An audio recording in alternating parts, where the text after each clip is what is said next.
화성 연쇄살인 사건의 유력 용의자 이모 씨가 7차와 9차 사건 사이에 강도 범행을 시도했다는 소식을 전해드렸었는데요.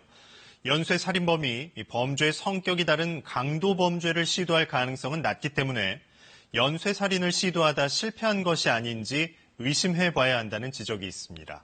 오현태 기자입니다. 1988년 9월 52살 안모 씨가 피살된 화성 연쇄살인 7차 사건이 일어났습니다.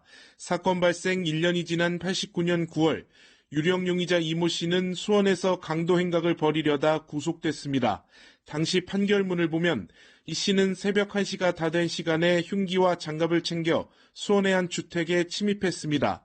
이후 방문 앞에서 방 안의 움직임을 살피다가 남성 피해자에게 발각돼 경찰에 붙잡혔습니다. 이 씨는 강도 예비 등 혐의로 1심에서 실형, 2심에서 집행유예를 선고받고 풀려났습니다. 이후 7개월 만인 1990년 11월 13살 김모양이 피살된 9차 사건이 있었습니다. 7차와 9차 사이에 강도미수 사건이 끼어 있는 건데 두 범죄는 성격이 달라 이 씨가 왜 갑자기 강도 범행을 시도했는지 의문이 남습니다. 강도는 돈을 위한 범죄지만 이 씨가 저지른 연쇄살인은 잘못된 욕구에서 온 범죄입니다. 연쇄살인을 위해 집에 여성이 있는 줄 알고 들어갔다가 남성을 만나 제압됐을 가능성도 따져봐야 하는 이유입니다. 성범죄 동기가 갑자기 강도 범죄였던 이질적인 범죄 유형으로 바뀐 경우는 드뭅니다.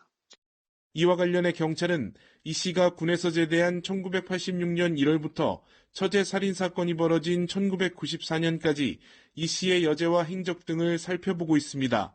이 씨는 지금까지 모두 7차례 조사를 받았는데 자백을 하지 않고 있는 것으로 알려졌습니다. KBS 뉴스 오현태입니다.